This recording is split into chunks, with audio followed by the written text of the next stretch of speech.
എല്ലാവർക്കും നമസ്കാരം. എല്ലാവരും സുഖമായിരിക്കുന്നു എന്ന് കരുതുന്നു. ഇന്നതാ തയ്യാറാക്കുന്നത് നമ്മുടെ കറി നാരങ്ങ കൊണ്ട് 2 കറിയാണ്. അച്ചാർ, നമ്മളിവിടെ നാരങ്ങ കറി എന്നാണ് കേട്ടോ പറയുക. അപ്പം ഞാനതൊന്ന് കട്ട് ചെയ്തെടുക്കുന്നുണ്ട്. ഈ ഒരെണ്ണം കൊണ്ട് തന്നെ ഞാൻ 2 രീതിയിൽ തയ്യാറാക്കിയെടുക്കുന്നുണ്ട്. അപ്പം നമ്മുടെ ഇത് 7ാമത്തെ വിഭവമാണ് കേട്ടോ. 6 വിഭവങ്ങളും നമ്മളിട്ടിട്ടുണ്ട്. വീഡിയോ കാണാത്തവർ ഒന്ന് പോയി കാണണം, സപ്പോർട്ട് ചെയ്യണം. ഞാൻ ഡിസ്ക്രിപ്ഷൻ ബോക്സിൽ എല്ലാത്തിൻ്റെയും ലിങ്കും കൊടുത്തേക്കാം കേട്ടോ. അപ്പം ഞാൻ എന്താ ഇതുപോലെ ചെറുതായിട്ട് കട്ട് ചെയ്തെടുത്തിട്ടുണ്ട്. അപ്പോൾ അതിൻ്റെ തൊണ്ട് കളയേണ്ട ആവശ്യമൊന്നുമില്ല. ഇനി നമ്മൾ കടയിൽ നിന്ന് വാങ്ങിക്കുമ്പം കുറച്ച് തൊണ്ടൊക്കെ കേടായ പോലെ ഇരിക്കുന്നുണ്ടെങ്കിൽ മാത്രം അത് കത്തി കൊണ്ട് ഒന്നിങ്ങനെ ചിരണ്ടി കളയില്ലേ, അതുപോലെ കളഞ്ഞാൽ മതി. അല്ലാതെ ഇതിൻ്റെ തൊണ്ട് കളയേണ്ട ആവശ്യമില്ല. ഇതാ ഞാനൊന്ന് നെടുവേ കട്ട് ചെയ്ത് കൊടുക്കുന്നുണ്ട്. എന്നിട്ട് ചെറിയ ചെറിയ പീസസായിട്ട് കട്ട് ചെയ്തെടുക്കണം. അപ്പോൾ വീഡിയോ കണ്ടുകൊണ്ടിരിക്കുമ്പം വീഡിയോ ഇഷ്ടമായാൽ സബ്സ്ക്രൈബ് ചെയ്യാതെ കാണുന്നവരൊക്കെ ഉണ്ടെങ്കിൽ ഒന്ന് സബ്സ്ക്രൈബ് ചെയ്ത് സപ്പോർട്ട് ചെയ്തേക്കണേ. അതുപോലെ ലൈക്ക് ചെയ്യാനും കമൻറ്റ് ചെയ്യാനും ഷെയർ ചെയ്യാനൊന്നും ആരും മറന്നു പോകരുത്. ആ ബെല്ലൈക്കണ് കൂടെ ഒന്ന് എനേബിൾ ചെയ്ത് വച്ചേക്കണേ. അപ്പോഴാണ് ഞാനിടുന്ന വീഡിയോസിൻ്റെയൊക്കെ നോട്ടിഫിക്കേഷൻ നിങ്ങൾക്ക് കിട്ടുള്ളൂ. ഓണം ഇനി അധിക ദിവസം ഇല്ല അല്ലേ? എല്ലാവരും തിരക്കിലായിരിക്കും. ഓണത്തിൻ്റെ ഡ്രസ്സ് എടുക്കലും അല്ലാതെയുള്ള ഒരുപാട് പരിപാടികളിലൊക്കെ ആയിരിക്കും അല്ലേ? അപ്പോൾ ഇതാ ഈ വിഭവങ്ങളൊക്കെ ഒന്ന് നോക്കണം. വീട്ടിൽ തയ്യാറാക്കി കഴിക്കുന്നവർ എന്തായാലും ഇതൊക്കെ ഒന്ന് തയ്യാറാക്കി കഴിക്കണം കേട്ടോ. നാരങ്ങക്കറിയൊക്കെ ഒരു 2 ദിവസം മുമ്പാണെങ്കിൽ നമുക്ക് ഉണ്ടാക്കി വെക്കാം. ഇരുന്നോളും, കുഴപ്പമൊന്നുമില്ല, കേടാകാതെ ഇരുന്നോളും. തലേ ദിവസമൊന്നും നമുക്ക് എല്ലാം കൂടി ഉണ്ടാക്കാനൊന്നും പറ്റില്ല. അപ്പോൾ നാരങ്ങക്കറിയൊക്കെ 2 ദിവസം മുമ്പ് ഉണ്ടാക്കി വെച്ചാൽ വലിയ കുഴപ്പമൊന്നുമില്ല. മറ്റ് വിഭവങ്ങളൊന്നും നമുക്കങ്ങനെ തയ്യാറാക്കി വെക്കാൻ പറ്റില്ലല്ലോ. അപ്പോൾ ഇത് അരിഞ്ഞെടുക്കാൻ വലിയ ബുദ്ധിമുട്ടൊന്നുമില്ല കേട്ടോ. പെട്ടെന്ന് അരിഞ്ഞെടുക്കാൻ പറ്റും. പിന്നെ ഈ നാരങ്ങ നമ്മൾ കടയിൽ നിന്ന് വാങ്ങിക്കുമ്പം അധികം പഴുക്കാത്തതാണ് കിട്ടണമെന്ന് വെച്ചാൽ ഒരു ദിവസമൊന്നും നമ്മൾ പുറത്ത് വയ്ക്കുക, ഫ്രിഡ്ജിൽ വയ്ക്കരുത്, പുറത്ത് തന്നെ വെച്ചാൽ അപ്പോൾ പിറ്റേ ദിവസം ആകുമ്പോഴേക്കും നന്നായിട്ട് പഴുത്ത് വന്നോളും. കുറച്ചൊന്ന് നല്ലൊരു മഞ്ഞ കളറിലും ഒരു പഴുത്ത പോലെ ഇരിക്കണം. പഴുത്തതെന്ന് വെച്ചാൽ മധുരമല്ല കേട്ടോ ഞാൻ ഉദ്ദേശിച്ചത്.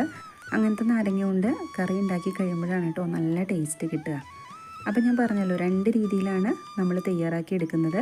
ഞാൻ ഇതിനു മുമ്പ് നാരങ്ങക്കറി ഉണ്ടാക്കിയത് ഇട്ടിട്ടുണ്ട് കേട്ടോ. പക്ഷെ അതിൽ നിന്നും കുറച്ച് വ്യത്യസ്തമായിട്ടാണ് ഇന്ന് തയ്യാറാക്കുന്നത്. അപ്പോൾ എല്ലാം അരിഞ്ഞെടുത്തിട്ടുണ്ട്. ഞാൻ ഒരു കഷ്ണം ഇഞ്ചി നീളത്തിൽ അരിഞ്ഞെടുത്തിട്ടുണ്ട്. നമ്മൾ 2 ടൈപ്പിൽ തയ്യാറാക്കുമ്പം ഒരെണ്ണത്തിൽ ഇഞ്ചി ചേർക്കുന്നുണ്ട്, അതിനും എടുത്ത് വെച്ചിട്ടുണ്ട്. അപ്പോൾ നമുക്കിത് തയ്യാറാക്കാം. അതിന് വേണ്ടിയിട്ട് ഞാനൊരു പാൻ വെച്ചിട്ടുണ്ട്. എന്നിട്ട് കുറച്ച് വെള്ളം ചേർത്ത് കൊടുക്കുക. തിളപ്പിച്ചാറിയ വെള്ളമായാലും കുഴപ്പമില്ല, തിളപ്പിക്കാത്ത വെള്ളമായാലും കുഴപ്പമില്ല കേട്ടോ. എന്തായാലും നമ്മൾ ഇതൊന്നും കൂടെ തിളപ്പിച്ചെടുക്കുന്നുണ്ട്. അപ്പോൾ ഞാനൊരു 1.25 ഗ്ലാസ് വെള്ളമാണ് ചേർത്ത് കൊടുത്തത്. നാരങ്ങക്കറിക്ക് അല്പം ഒരു ചാറോട് കൂടിയാണ് തയ്യാറാക്കിയെടുക്കുന്നത്. അപ്പോൾ വെള്ളം നന്നായിട്ട് തിളച്ച് വന്നിട്ടുണ്ട്. ഇതുപോലെ നന്നായിട്ട് എന്താ പറയുക, വെട്ടി തിളയ്ക്കുക എന്നൊക്കെ പറയില്ലേ, അങ്ങനെ തിളച്ച് കിട്ടണം. അതിനുശേഷം നമ്മൾ ഇതിനകത്തേക്ക് ചേർത്ത് കൊടുക്കേണ്ടത് കുറച്ച് ഉപ്പാണ്. അപ്പോൾ ഉപ്പ് വളരെ കുറച്ച് ചേർത്ത് കൊടുത്താൽ മതി. വേണമെച്ചാൽ നമുക്ക് പിന്നെ ചേർത്ത് കൊടുക്കാം കേട്ടോ. കാരണം വെള്ളത്തിലേക്ക് ഉപ്പിടുമ്പം നമുക്കതിൻ്റെ കറക്റ്റ് പാകം അറിയാൻ പറ്റില്ല. അതുകൊണ്ട് ചേർത്ത് കൊടുക്കുമ്പം ഒന്ന് സൂക്ഷിച്ചിട്ട് വേണം ഇടാൻ.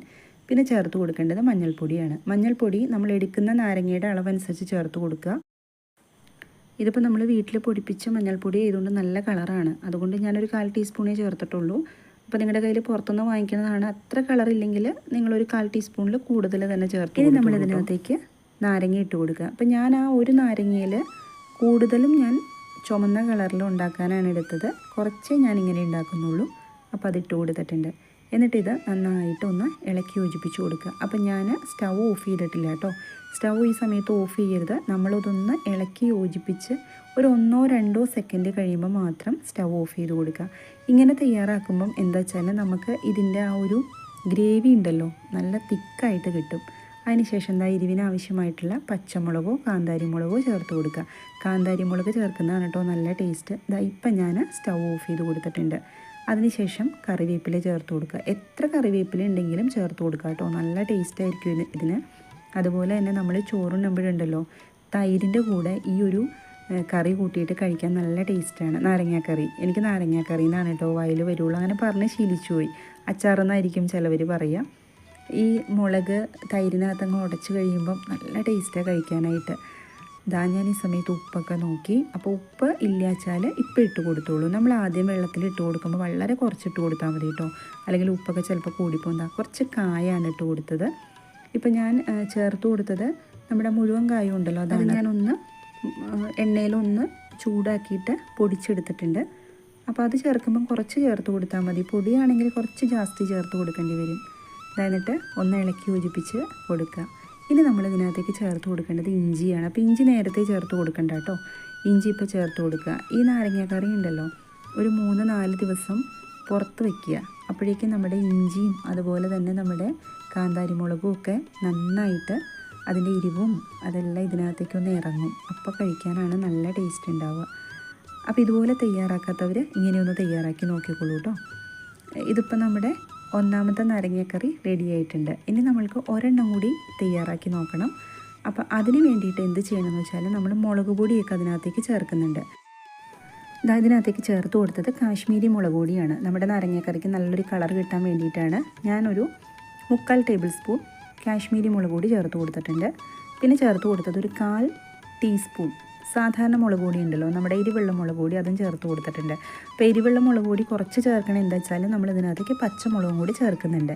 സദ്യയിലെ നാരങ്ങേറി കഴിച്ചിട്ടുള്ളവർക്ക് അറിയാമല്ലേ, അതിനകത്ത് പച്ചമുളകും ആണ് കൂടുതൽ നിൽക്കുക. പിന്നെ നമ്മളിതിനകത്തേക്ക് ചേർത്ത് കൊടുക്കുന്നത് കാശ്മീരി മുളക് പൊടി തന്നെയാണ്. ഞാൻ പച്ചമുളക് കുറച്ച് എടുത്തത് കൊണ്ട് എരിവെള്ള മുളകും കൂടി കുറച്ച് ചേർത്ത് കൊടുത്തിട്ടുണ്ട്. അതില്ലെങ്കിലും കുഴപ്പമൊന്നുമില്ല കേട്ടോ, നിങ്ങൾ പച്ചമുളക് കൂടുതൽ ചേർത്ത് കൊടുത്താൽ മതി. അതിനുശേഷം ഇത് നന്നായിട്ടൊന്ന് ചൂടാക്കി എടുക്കുക. ഒരുപാടൊന്നും ചൂടാക്കണ്ട, അതുപോലെ തീ നന്നായിട്ട് കുറച്ച് വെച്ചിട്ട് വേണം ചെയ്യാനായിട്ട് കേട്ടോ. മുളക് പൊടിയാണ്, പെട്ടെന്ന് കരിഞ്ഞു പോകും. അപ്പം മുളക് പൊടി എവിടെ ഇരിക്കട്ടെ. ഇനി നമ്മൾ എന്ത് ചെയ്യണമെന്ന് വെച്ച് കഴിഞ്ഞാൽ വീണ്ടും ആദ്യം നമ്മൾ ചെയ്തില്ലേ അതുപോലെ തന്നെ പാത്രം വെച്ച് കൊടുത്തിട്ട് കുറച്ച് വെള്ളം ചേർത്ത് കൊടുക്കുക. ഞാൻ ചേർത്ത് കൊടുത്തത് 1.25 ഗ്ലാസ് വെള്ളം തന്നെയാണ് കേട്ടോ.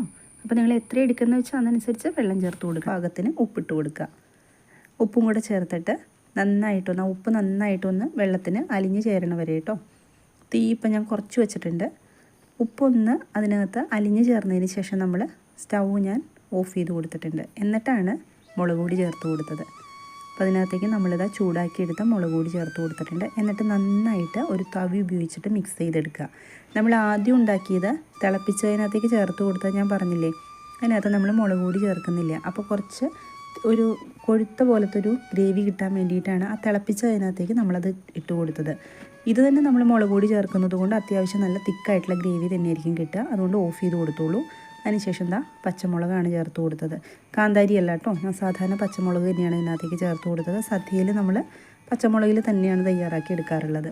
അതും ചേർത്ത് കൊടുത്തിട്ട് പിന്നെ കുറച്ച് കറിവേപ്പില ചേർക്കുന്നതിന് പ്രത്യേകിച്ച് അളവൊന്നുമില്ല, എത്ര വേണമെങ്കിലും ചേർത്ത് കൊടുക്കാം, അത്ര ടേസ്റ്റ് ആയിരിക്കും. സദ്യയിലൊക്കെ നമ്മൾ കഴിക്കുമ്പോൾ കണ്ടിട്ടുണ്ടാവുമല്ലോ അല്ലേ, നന്നായിട്ട് കറിവേപ്പില ഉണ്ടാവും. അതൊക്കെയാണ് ഈ നാരങ്ങാക്കറിയുടെ ടേസ്റ്റ്. അതിനുശേഷം നമ്മളിതിനകത്തേക്ക് അരിഞ്ഞു വെച്ചിരിക്കുന്ന നമ്മുടെ നാരങ്ങയും കൂടെ ചേർത്ത് കൊടുക്കാം. അപ്പോൾ നാരങ്ങ ഒരുപാട് നേരം നമ്മൾ അരിഞ്ഞു വെച്ചിട്ട് അത് അവിടെ ഇരുത്തരുത് കേട്ടോ. കാരണം എന്ന് വെച്ചാൽ നന്നായിട്ട് അതിനകത്തുനിന്ന് ആ വെള്ളം ഇറങ്ങി വരും. അതുകൊണ്ട് അപ്പോൾ അതൊന്ന് ശ്രദ്ധിച്ചോളൂ കേട്ടോ. അതിനുശേഷം ഒന്നും കൂടി നന്നായിട്ട് ഇളക്കി യോജിപ്പിച്ചിട്ടുണ്ട്. ഈ സമയത്ത് ഉപ്പ് വേണച്ചാൽ ഉപ്പ് ചേർത്ത് കൊടുക്കാം. ഇനി നമ്മൾ ഇതിനകത്തേക്ക് ചേർത്ത് കൊടുക്കേണ്ടത് നല്ല വെളിച്ചെണ്ണയാണ്. വെളിച്ചെണ്ണ അല്പം കൂടുതൽ ചേർത്ത് കൊടുക്കണം കേട്ടോ. 2 ടേബിൾ സ്പൂൺ വെളിച്ചെണ്ണ ഞാൻ ചേർത്ത് കൊടുത്തിട്ടുണ്ട്. നമ്മുടെ സാധാരണ വെളിച്ചെണ്ണ ഉണ്ടല്ലോ, അതാണ് കേട്ടോ ഈ നാരങ്ങാക്കറിയുടെ ടേസ്റ്റൊക്കെ ഒന്നും കൂടെ കൂട്ടുന്നത്. ഇപ്പോൾ സാധാരണ നമ്മൾ വെളിച്ചെണ്ണയും കൂടി ചേർത്തിട്ട് കൈകൊണ്ട് തന്നെയാണ് മിക്സ് ചെയ്തത് യോജിപ്പിക്കുക. അങ്ങനെയും തയ്യാറാക്കിയെടുക്കും. ഞാൻ അങ്ങനെ തയ്യാറാക്കിയ റെസിപ്പി ഇട്ടിട്ടുണ്ട്. അതാണ് വ്യത്യസ്തമായിട്ട് രീതിയിൽ ഇങ്ങനെയൊന്ന് തയ്യാറാക്കിയെടുത്തത് കേട്ടോ. ഇത്രയേ ഉള്ളൂ നമ്മുടെ നാരങ്ങാക്കറി. വടുകപ്പുളിയെന്ന് ചില സ്ഥലങ്ങളിൽ പറയും. അച്ചാർ ഇവിടെ റെഡി ആയിട്ടുണ്ട്. ഇനി ഞാനൊന്ന് കടുക് വറുക്കുന്നുണ്ട്. അപ്പോൾ കടുക് വറുക്കുന്നതിന് ഞാൻ കുറച്ച് വെളിച്ചെണ്ണ ചേർത്ത് കൊടുത്തിട്ടുണ്ട്. കടുകും വറ്റൽമുളകും മാത്രമേ ഞാൻ വറുത്തിടുന്നുള്ളൂ. അതുപോലെ തന്നെ ആദ്യം തയ്യാറാക്കിയ നാരങ്ങാക്കറിയിലേക്ക് മാത്രമേ വറുത്തിടുന്നുള്ളൂ കേട്ടോ. രണ്ടാമത്തേൽ നമ്മൾ വറുത്തിടാറില്ല സാധാരണ. അങ്ങനെ നമ്മുടെ 2 നാരങ്ങാക്കറിയും ഇവിടെ റെഡി ആയിട്ടുണ്ട്. ഈ ഓണത്തിന് എല്ലാവരും തയ്യാറാക്കി നോക്കണം കേട്ടോ, നല്ല ടേസ്റ്റാണിതിന്. ഇങ്ങനെ തയ്യാറാക്കാത്തവരൊന്ന് തയ്യാറാക്കി നോക്കിക്കോളൂ. അപ്പോൾ ഇന്നത്തെ റെസിപ്പി എല്ലാവർക്കും ഇഷ്ടമായി എന്ന് കരുതുന്നു. മറ്റൊരു ഓണവിഭവ റെസിപ്പിയായിട്ട് നാളെ കാണാം. എല്ലാവരും സന്തോഷമായിട്ടിരിക്കുക. Thank you.